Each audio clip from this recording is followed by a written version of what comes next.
ibu-ibu di dalam telepon itu. Gimana Pak ya? Besok ujian anak kita itu, yang itu pelatihan selama 1 minggu ini. Bisa ya Pak ya? Jadi besok anak kita ujian itu ya, dan jelas sekarang. Dia berpikir, nggak tahu. Saya bilang, Bu, kemarin juga saya berkatakan tidak bisa itu dalam saya. Selain daripada oleh karena itu prinsip daripada firman Tuhan yang kami ketahui, saya tidak izinkan anak saya itu berubah. Dan kemudian itu yang pertama. Yang kedua, saya pendeta di dalam gereja saya. Nanti anak saya itu di sana, bagaimana dilihat anggota jemaat saya terhadap saya. Itu yang kedua saya bilang. Ini kan anak di kita, di hospital kita itu ada anak yang anggota jemaat. Selalu kita menangkap gereja, ya menangkap sekolah dari sana. Jadi begini. Nggak bisa.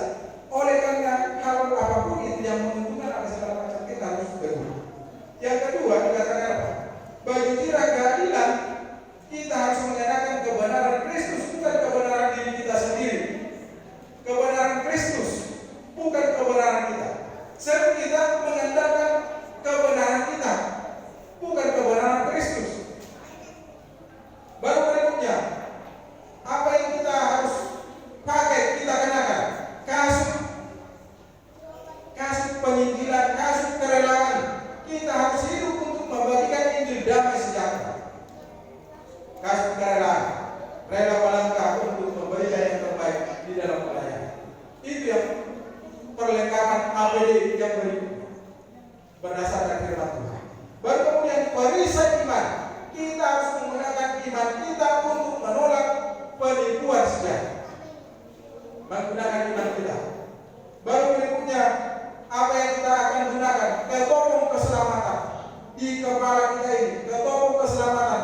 Kita harus selalu ingat akan keselamatan yang dikaruniakan Tuhan kepada kita. Kalau kita mengingat pengorbanan Tuhan itu, kita tidak akan mau menggadaikan iman percaya kita demi kesenangan dunia. Berikutnya, pedang roh, yaitu kita harus mempelajari Alkitab dan mengikuti ajarannya dengan teguh. Itulah alat pelindung diri kita di dalam iman percaya kita, supaya kita berada dalam kebenaran firman Tuhan. Dan terakhir dikatakan sebagai alat pelindung diri di ayat 18 adalah sumber kuasa kita, yaitu doa. Coba baca Efesus tadi di ayat yang ke-18. Apa yang di sana? Ayat 18 itu, Efesus ayat bersama tadi, ayat 18.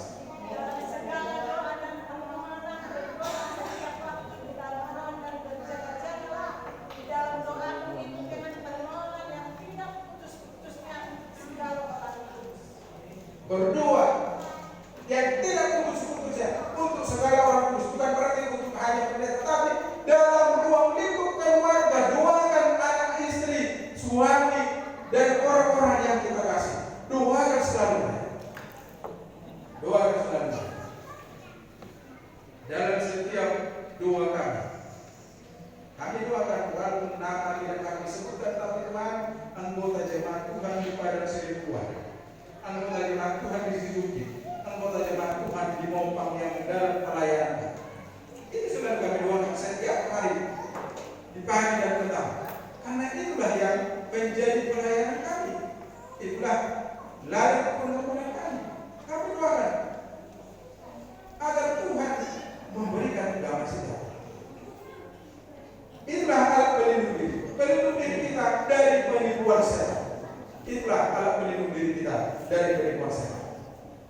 Maka sebagai kesimpulannya di dalam doa kita, Tuhan yang terkasih, terima kasih untuk Yesus pelindung aku. Terima kasih atas kesempatan untuk datang dengan berani di hadapan tahta belas kasihan untuk memanggil Engkau seperti Elia, untuk melakukan mujizat dalam keluarga kami. Apa yang kita butuhkan, kita sebutkan mujizat itu agar anak-anak kita terlindung di dalam pengaruh-pengaruh dunia.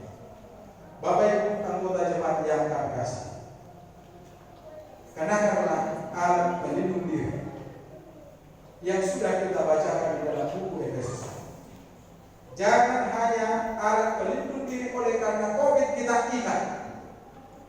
Lebih daripada bahaya COVID ini. COVID hanya kematian badan yang sekarang ini. Tetapi dosa akan membuat kematian yang kekal. Lebih daripada kematian saat ini. Apakah Anda tidak takut? Saya sangat takut. Setiap hari di saat kami mau hidup dengan anak-anak, selalu saya katakan, nah, Bapa hidup kita berada di surga. Itu sudah saya katakan sama anak-anak saya. Saya rindu kita berada di surga. Dan mereka, saya tanamkan itu supaya mereka jadikan setiap mau tidur, selalu saya pegang tangan anak-anak saya doakan dan kami bernyanyi. Ingat cina apa nyanyi kita? Selalu saya nyanyikan hanya 3 katanya. Jadilah suci dan manis budi, agar kita jumpa di surga yang mulia. Berhati tulus seperti Yesus, agar kita jumpa di surga yang mulia. Turutlah perintah ibu dan ayah, agar kita jumpa di surga yang mulia. Setiap mau tidur, itu saya sekali nyanyikan bersama dengan mereka. Karena saya tidak tahu apakah saya besok pagi atau anak saya besok pagi bangun dari tempat tidur ini. Tapi saya ingin tanamkan kepada mereka, kami akan bertemu di surga. Saya takut tidak ada berada di surga nanti bersama dengan mereka. Itu yang saya tahu. Kalau di dunia ini tidak terjadi permasalahan, tapi di surga, apakah saya tidak bersama dengan mereka? Itu yang menjadi duka dalam hidup.